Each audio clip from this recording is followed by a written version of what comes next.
Our story begins during a dark period for the Israelites, who were oppressed by the Philistines for 40 years. In the town of Zorah, there lived a man named Manoah from the tribe of Dan. Manoah's wife was barren and had no children. One day, the angel of the Lord appeared to her and said, "You are barren and childless, but you are going to become pregnant and give birth to a son.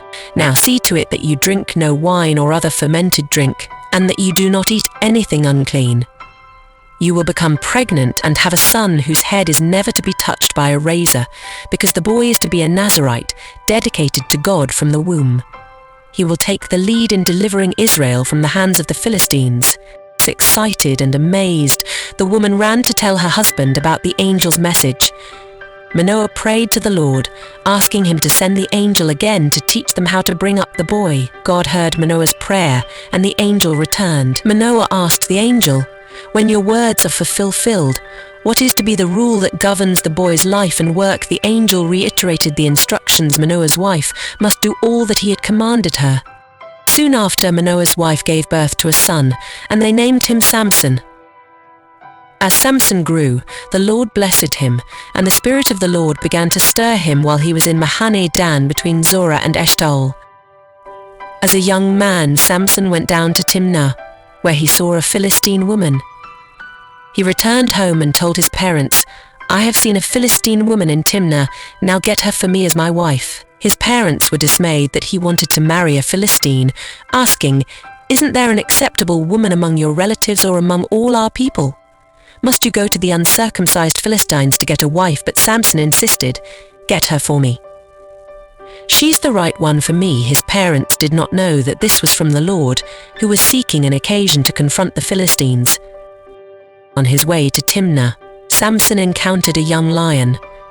The forest was dense, and the path narrow when suddenly a roar pierced the air. A young lion, fierce and wild, charged at Samson. The Spirit of the Lord came powerfully upon him, and with a surge of divine strength, Samson tore the lion apart with his bare hands, as one might tear a young goat. The carcass of the lion lay in pieces, a testament to Samson's incredible strength, but he told neither his father nor his mother what he had done. Later, when he returned to marry the woman, he turned aside to look at the lion's carcass. In it, he saw a swarm of bees and some honey. He scooped out the honey with his hands and ate it as he went along. When he rejoined his parents, he gave them some, and they too ate it. But he did not tell them that he had taken the honey from the lion's carcass. At the wedding feast in Timnah, Samson proposed a riddle to his 30 Philistine companions.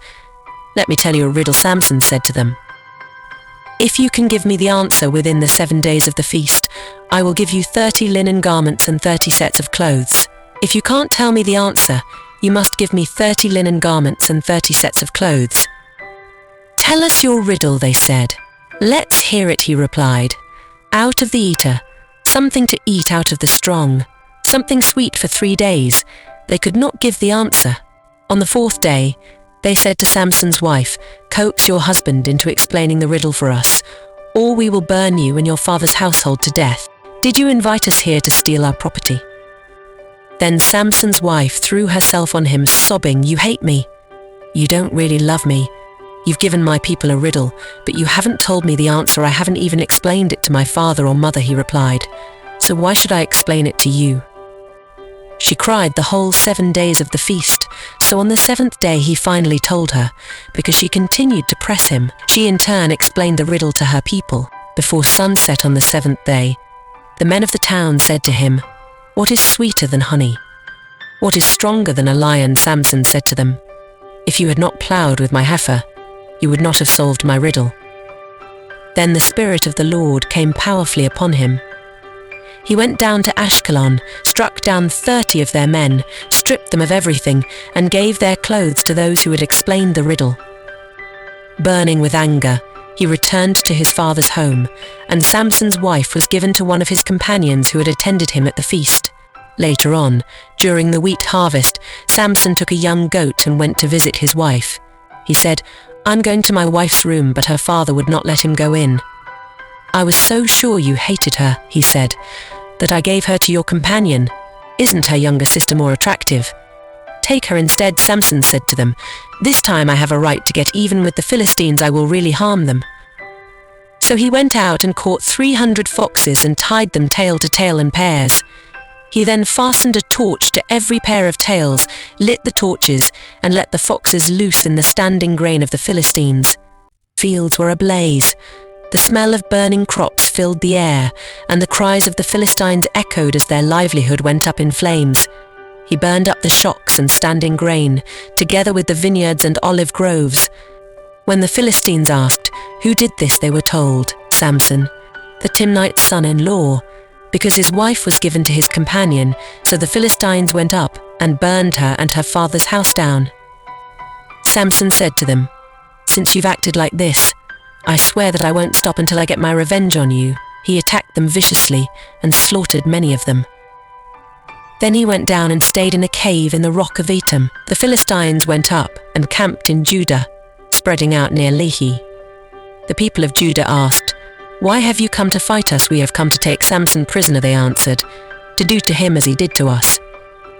Then 3,000 men from Judah went down to the cave in the rock of Etam and said to Samson, "Don't you realize that the Philistines are rulers over us?" "What have you done to us?" he answered.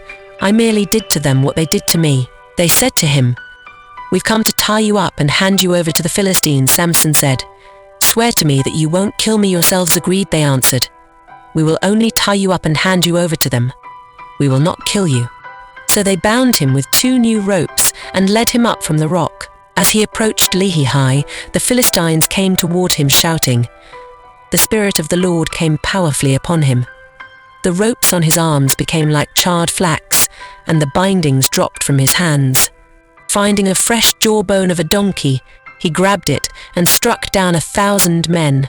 The ground was littered with the fallen, Samson standing tall, bloodied but victorious, the jawbone clutched in his hand. Then Samson said, "With a donkey's jawbone, I have made donkeys of them. With a donkey's jawbone, I have killed 1,000 men." When he finished speaking, he threw away the jawbone, and the place was called Ramath Lehi. Because he was very thirsty, he cried out to the Lord, "You have given your servant this great victory. Must I now die of thirst and fall into the hands of the uncircumcised?" Then God opened up the hollow place in Lehi, and water came out of it. When Samson drank, his strength returned, and he revived. So the spring was called An-Hakkoah, and it is still there in Lehi. One day Samson went to Gaza, where he saw a beautiful woman. He went in to spend the night with her. The people of Gaza were told, "Samson is here," so they surrounded the place and lay in wait for him all night at the city gate. They made no move during the night, saying, "At dawn we'll kill him," but Samson lay there only until the middle of the night. Then he got up and took hold of the doors of the city gate, together with the 2 posts, and tore them loose, bar and all. He lifted them to his shoulders and carried them to the top of the hill that faces Hebron. The sheer power required to uproot and carry city gates was a display of Samson's incredible strength and defiance. Some time later, he fell in love with a woman in the valley of Sorek, whose name was Delilah. The rulers of the Philistines went to her and said, "See if you can lure him into showing you the secret of his great strength and how we can overpower him so we may tie him up and subdue him. Each one of us will give you 1,100 shekels of silver." Delilah said to Samson, "Tell me the secret of your great strength and how you can be tied up and subdued." Samson answered her, "If anyone ties me with 7 fresh bowstrings that have not been dried, I'll become as weak as any other man." Then the rulers of the Philistines brought her 7 fresh bowstrings that had not been dried, and she tied him with them. With men hidden in the room, she called to him, "Samson, the Philistines are upon you." But he snapped the bowstrings as easily as a piece of string snaps when it comes close to a flame. So the secret of his strength was not discovered. Then Delilah said to Samson, "You have made a fool of me, you lied to me." "Come now, tell me how you can be tied," he said. "If anyone ties me securely with new ropes that have never been used, I'll become as weak as any other man." So Delilah took new ropes and tied him with them. Then, with men hidden in the room, she called to him, "Samson, the Philistines are upon you." But he snapped the ropes off his arms as if they were threads. Delilah then said to Samson, "All this time you have been making a fool of me. and lying to me. Tell me how you can be tied, he replied. If you weave the 7 braids of my head into the fabric on the loom and tighten it with the pin, I'll become as weak as any other man. So while he was sleeping, Delilah took the 7 braids of his head, wove them into the fabric, and tightened it with the pin. Again she called to him, Samson, the Philistines are upon you. He awoke from his sleep and pulled up the pin and the loom with the fabric. Then she said to him, How can you say, I love you when you won't confide in me? This is the 3rd time you have made a fool of me and haven't told me the secret of your great strength with such nagging.